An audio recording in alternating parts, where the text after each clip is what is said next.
the Soviet drummer, a natural-born fighter that's not just decoration in your garage, but that will move mountains under your skillful command. At least that's what Wargaming says in the advertisement.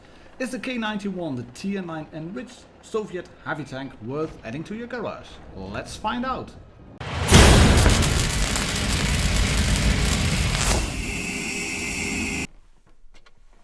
Yes, welcome back ladies and gentlemen, tankers of Blitz Universe to the channel. 14k of gold. That's what you have to shell out for this tank. A Tier 9 enriched Soviet heavy tank named the K-91. If you look at it from the top, it kind of looks like a Tiger Hill with those vents and round grills on top of it. The front is really Soviet, rounded shape. Hatches on top, decidedly Soviet. It has a funny looking suspension system, tracks and all. And yeah, it features that typical IS heavy type of mobility. It's fast, it barrels down the road fairly quickly, it picks up speed fairly well, it has got good frontal armor. But this one is a autoloading tank. And at 310 per shot with good penetration values, good aim time as well for a Soviet tank.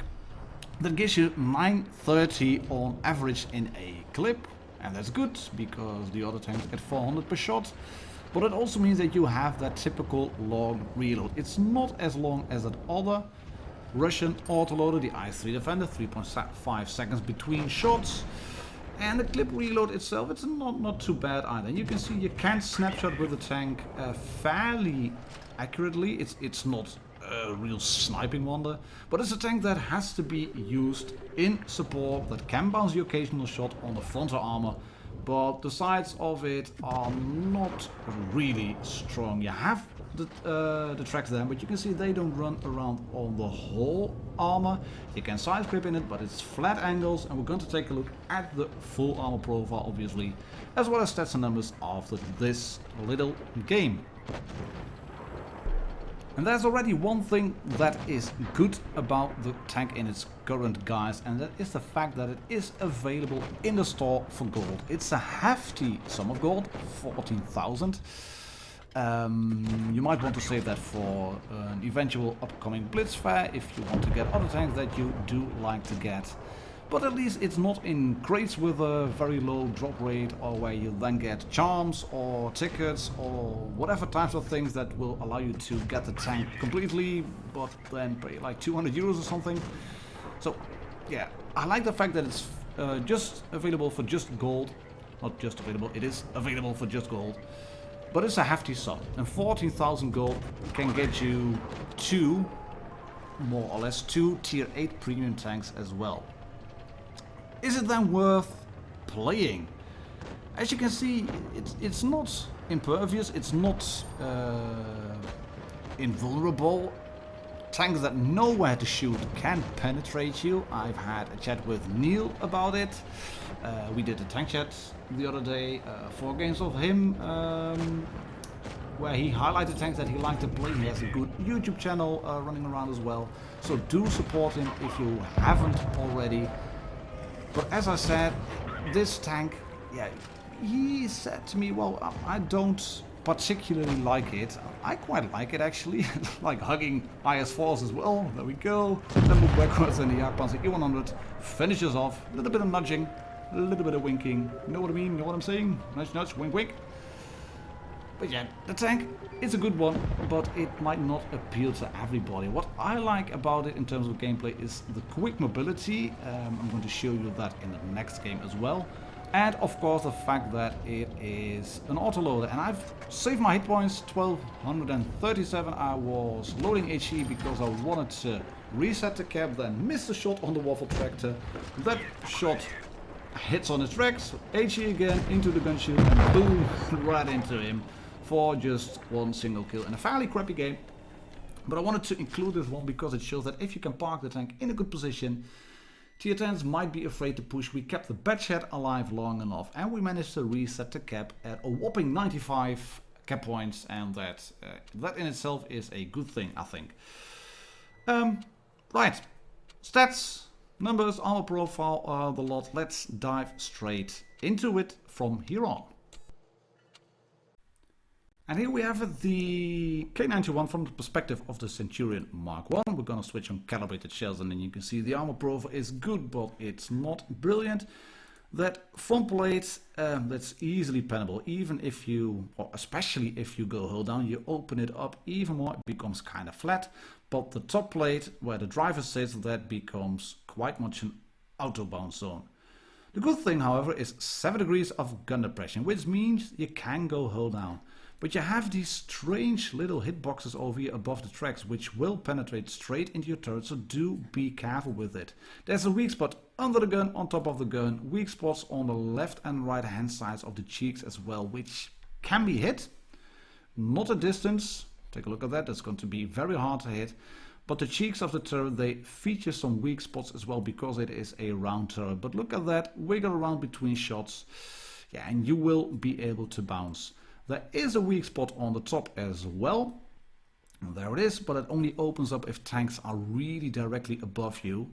But the armor itself, it's thick enough to withstand any tanks that might be able to overmatch. It's not like an IS-3 turret, but you can see you have to go side scraping in a tank, and you have to be careful of that lower front plate, because side scraping, that's very much possible. But don't over angle your hull. It is flat. It is a flat armor profile. It doesn't angle inward like the IS-8 does, like the IS-6 does, like the IS-3 does. So if you do stuff like this, turn the gun over your drive wheel, any tank with good penetration values at tiers 8 to 9 will be able to penetrate you through your side armor. But get it like this, gun on the inside of the tracks, like that, and if you then look at it, what it should look like from your perspective, that kind of looks like this. That will work just fine. So that's the armor profile in a nutshell. Good on the front, especially when you are held down. Good when side scraping on not too aggressive angles. But against the big guns and people that know what they do, well, you have to be a skillful driver. And we're going to use compare tanks at blitzstars.com to show you what you have to work with in the K-91 and what your big assets are. And the tier 9 heavy playing field is actually quite a surprising one and quite a good one to look at. You have autoloading tanks, you have 2 enriched tanks, the Kampfpanzer 70 and the K-91. You have an AMX 50-120, which is an autoloading tank as well. You have the Motion together with the E-75, which are the really big guns, the heavies. You have an STI, a hull-down Russian heavy, and then you have that IS-8, which is more of a medium than a heavy. And all of these tanks have more or less the same characteristics. You have 248 of penetration on the K-91 with a 100mm gun, which means only 310 in terms of alpha. That's way less than the 560 of the Kampfpanzer, but you make up with that for rate of fire, 7.4 versus 3.5. The direct comparison would be the AMX 50-120.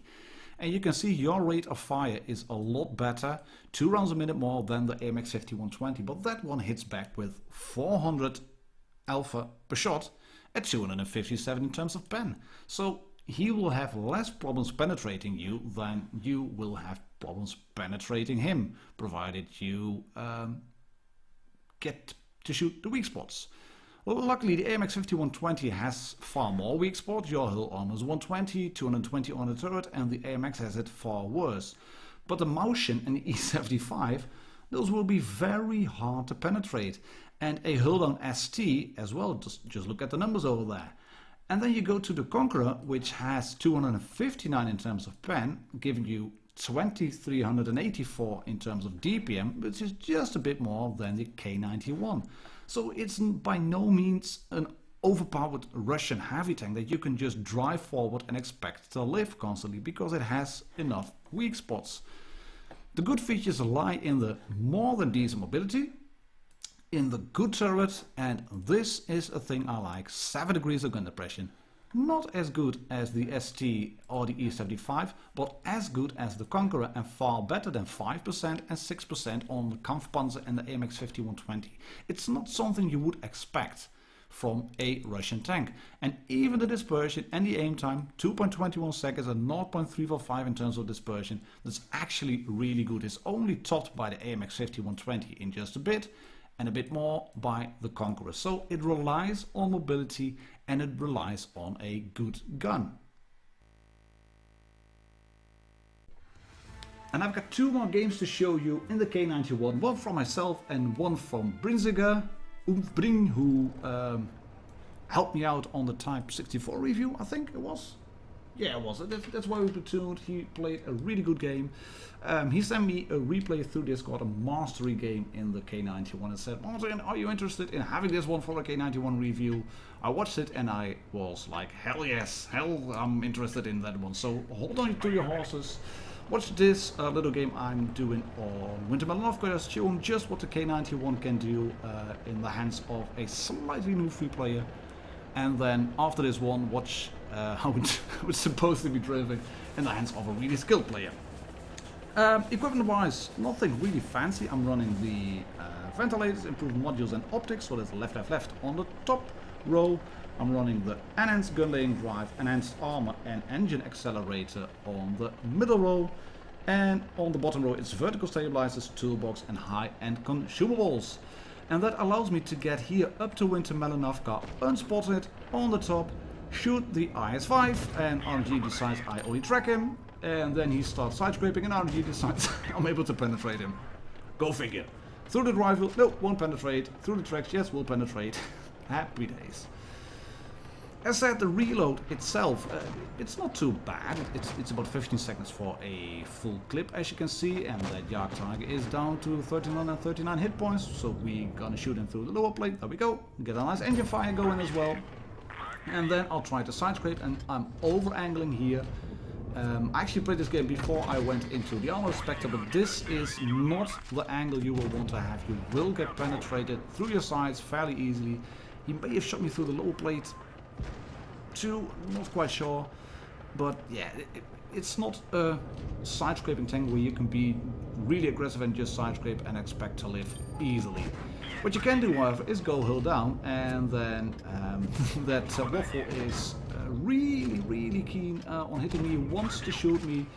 I'm not going to be able to block that shot. I blocked 220 from the Panther 2, but I've managed to get the Waffle down to 872 in terms of hit points. There are enough tanks behind me to make it hard for him to hit me here, especially with those little stairs in front of him as well. And I'm just going to sit here, because I had already noticed my team of mediums is flanking hard. They are cleaning up. I can kill the Panther. There we go. 310 average alpha. That's one kill for me. I'm just slowly trying to side scrape this one out, and we'll be able to make this little side scrape. There we go. Yeah, that one was a good side scrape. Bit less in terms of angling and catching it on the tracks. That meant that the VK is now getting harassed by my teammates. I can go in for a shot on the IS-5. Just one shot left in the clip. And then we'll proceed to capture the base. This is what you can do in the tank with the tank in a fairly simple, easy fashion. Nothing spectacular. 3.3k damage done, small engine fire started, 530 blocked, and RNG decides that I will bounce joint between the two bits of hull armor on that VK. But we get him on the last kill, 3.5k in total. And yeah, fairly easy game. We got a first class for this one, thanks to Supremacy. I have no idea why Supremacy should reward you with first class for just this 3.4k damage and a base captured. I got 110 victory points from just that little bit of base running. A bit strange, but hey yo, I'm not complaining. It makes for some good footage for the review, so let's dive straight into the next one. As said, the mastery game sent in by WoT Blitz from ARMOUR clan. And he's going to drive the tank on Alpenstadt. There's a lot of heavies, as you can see, 4 on each team. There's another K-91 on the Reds as well. We have a Jagdtiger, big guns, and it does seem to me, and I'm not quite sure if you would all agree, so if you do or don't, please leave your thoughts on the comments. I've been watching quite a few Alpenstadt replays lately, have been sent a fair few, and it does seem to me that the meta on this map is changing. It used to be top area, mats area, go hold on over there, try to slug it out, get some early spotting in, get some spotters up on the middle hills, and then snipers at, say, red spawn 2 from this position, and just above green spawn 2 from the southern spawn, and then spot each other and juke it out while, yeah, basically the campers and tank destroyers had a field day. It does seem like there are more tanks pushing through this area, through the outskirts of Alpenstadt, to get early flankers, to catch campers at the back. I'm not sure, it might be just me, just these few replays I've been sent and I've watched, but if you agree or if you don't agree, well, just leave your thoughts. Is the meta changing on Alpenstadt or not? In the meantime, Brinch is moving in. As you can see, he's carefully setting up. I like the fact how we approach the buildings ready to sidescript already. He approached the buildings ready to go into bushes, get cover. He gets shot for 310. That has to be then the other K-91 probably. What other tanks are there on actually? I'm not quite sure. There's a K-91, he has 310 average, so he's probably over there. There is a tier 8 tank spotted for 1500 hit points. The Jagdtiger is nowhere to be seen yet, and his team is spreading out as you can see. So he's trying to get some shots in, pokes out, not available. That shot is not available. No, doesn't work. No, not available. And by the looks of it, that's the K-91 there. 1700 hit points. No, that's not a K-91 because he's popping adrenaline. And it is not available on an autoloader, so that has to be the Jagdtiger. This shot goes into the ground. Oh, you gotta be kidding me. Clear shots, and the Russian RNG decides to shoot into the ground. Unfortunate, otherwise he would have been able to nearly clear that IS-3. He's left at 833 hit points. That is a full clip, and they are already 2 tanks down. He can put a shot into the side of the T-34, which is a good thing for a lowish 280. And then rolls back. There is the waffle. It wasn't the Jagdtiger, it is a waffle tractor. There we go. Block a shot. Get 304. But that was blocked on that angled front plate. The waffle had to shoot up. Shot him on an angled front plate. And Bryn is just trying to get some shots in, hopefully. Try not to get hit by any tanks. He wants to get shots in, but he has a full clip. He can now put a shot into the side of the K-91. And you can see that the armor profile on a K-91, it's goodish, but it's by no means brilliant. And Bryn realizes what is happening and he decides to go away, sets off for a reverse side scrape. Love that move. I completely suck at side scraping anyways, so let alone reverse side scraping. And will he be able to get a shot off on the IS-3? It's not there, not there, not there, not quite there. There is a T-44 knocking about over here. He then gets shot by the Jagdtiger, who knew he was coming around the corner. Can he put another shot into the... Yes, he can put another shot into the Tiger too.